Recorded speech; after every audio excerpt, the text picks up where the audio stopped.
और बढ़ते आगे, इंदौर में एक शॉपिंग मॉल में बड़ा हादसा हो गया। दरअसल मॉल में ट्रॉली की टक्कर के बाद सामान से भरी बोरी एक छात्रा के पैर पर गिर गई और उसका पैर फ्रैक्चर हो गया। ये बड़ा हादसा हुआ। छात्रा परिवार के साथ मॉल में खरीदारी करने के लिए गई हुई थी। हादसे का सीसीटीवी भी सामने आया है। ये तस्वीर आपके सामने, छात्रा का एक पैर टूटा है इस पूरे ही हादसे में। बड़ा हादसा, शॉपिंग मॉल में यह हादसे की तस्वीर सामने आई है। इंदौर का ये शॉपिंग मॉल है जिसमें यह हादसा हुआ। ट्रॉली पर सामान रखा हुआ था, अचानक से छात्रा के ऊपर गिर गया और वो घायल हो गई। एक पैर उसका टूट गया है।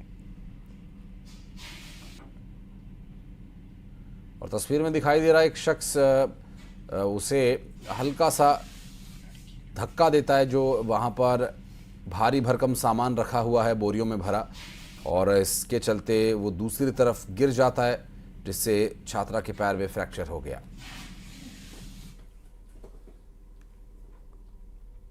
भोपाल का जिक्र करते हैं जहां पर ठग गिरफ्तार हुए हैं। बोर्ड परीक्षा के पेपर लीक के नाम पर ये ठगी किया करते थे। 10वीं 12वीं बोर्ड परीक्षा के पेपर लीक के नाम पर ठगी की गई है। दरअसल 2 ठगों को पकड़ा गया। साइबर क्राइम ब्रांच भोपाल ने गिरफ्तार किया। ठगी के लिए सोशल मीडिया का ये इस्तेमाल किया करते थे। साइबर क्राइम ब्रांच भोपाल ने कार्रवाई करते हुए इनकी गिरफ्तारी की है और ठगी के लिए सोशल मीडिया का इस्तेमाल कर ये ठगी की वारदात को अंजाम दिया करते थे। आपको बता दें कि भोपाल में 2 ठगों को गिरफ्तार किया गया। बोर्ड परीक्षा के पेपर लीक मामले का ये जो घटनाक्रम सामने आया है, इसमें साइबर क्राइम ब्रांच भोपाल ने कार्रवाई करते हुए गिरफ्तारी की है। और आपको बता दें कि ये जो शख्स आप देख रहे हैं ये आरोपी है और 2 ठगों को गिरफ्तार किया गया है। तो जैसे जैसे परीक्षाएं, बोर्ड परीक्षा नजदीक आती हैं, इस तरह के ठग भी बहुत ज्यादा सक्रिय हो जाते हैं और कहीं ना कहीं अपने चाले में लोगों को लेते हैं। पेपर के मामले में लालच भी दिया जाता है। और इसी बीच की तस्वीर जहां पर ये ठग गिरफ्तार हुए हैं। बड़ी सफलता हम मान सकते हैं। बोर्ड परीक्षा के पेपर होने से पहले इनकी गिरफ्तारी हुई है और भी आखिर इनके कहां कहां कनेक्शन है, कौन कौन इसमें संलिप्त है और इसी तरह ठगी का शिकार लोगों को बनाया ये करते थे। इस पूरे मामले में अभी जांच पड़ताल जारी है। पूछताछ हो रही है इन ठगों से।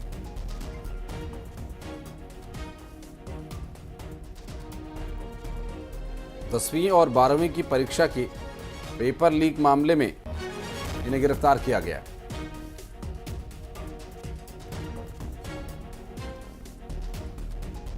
तो वासु चौरे हमारे सहयोगी इस वक्त हमारे साथ जुड़ गए, उनसे बात करेंगे। वासु, क्या डिटेल्स मिल पा रही हैं जो गिरफ्तार किए गए हैं ठग? अभी किस तरह से कार्रवाई की साइबर टीम ने?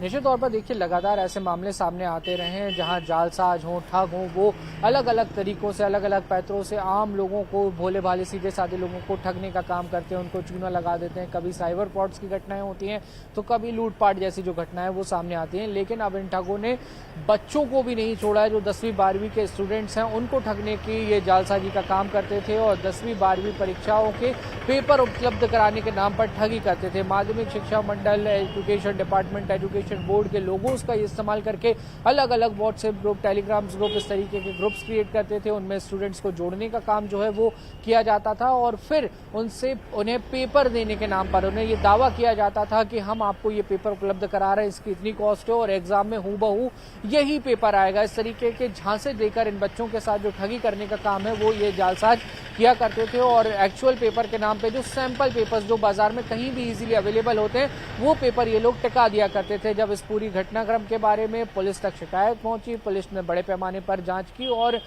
विभिन्न अपने सूत्रों के जरिए जो पुलिस है वो इन ठगों तक पहुंचने में कामयाब हुई है। हालांकि 2 लोग अभी इस पूरे मामले में गिरफ्तार हो चुके हैं। इनका अगर पूरा कोई रैकेट है और वाकई में इनके तार अगर किसी ऐसी संस्था से, ऐसे व्यक्ति से जुड़े हुए हैं जो पेपर लीक करने के काम करते हैं, क्योंकि पेपर लीक से कई घटनाएं जो हैं वो पहले भी सामने आ चुकी है, तो पुलिस की कोशिश होगी कि उन तक भी पहुंचा जाए और ऐसे ठगों का जो पूरा रैकेट होता है उसको जल्द से जल्द धराशायी करने का काम किया जाए, ताकि ना तो परीक्षाओं में नकल हो सके, ना तो चीटिंग हो सके, ना तो पेपर लीक हो सके और साथ ही जो बच्चे हैं वो इस तरीके की ठगी का शिकार ना हो। बहरहाल देखना होगा कि इस पूरे मामले में आने वाले समय में और क्या खुलासे होते हैं, क्योंकि लगातार पुलिस इन ठगों से जो जानकारी है वो गलवाने की बच्चों के भविष्य का भी विषय है वासु, और निश्चित रूप से ये शिक्षा को खत्म करने या उसे आघात पहुंचाने का एक प्रयास है, बच्चों के भविष्य के साथ खिलवाड़ है। बहुत शुक्रिया आपका डिटेल्स के लिए।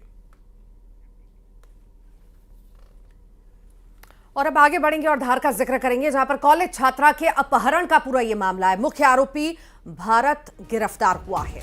बरखेड़ा के जंगल से ये गिरफ्तारी हुई है और इस गिरफ्तारी की बात करें तो अभी जो ये पूरा घटनाक्रम है, इन्वेस्टिगेशन कहां तक पहुंची है और अब तक क्या कुछ अपडेट इस मामले में मिला है, इस पर और डिटेल्स आगे आप तक पहुंचाएंगे। धार में कॉलेज छात्रा के अपहरण का ये पूरा मामला और खबरें आगे भी जा रही हैं। वक्त एक बहुत छोटे से ब्रेक का है।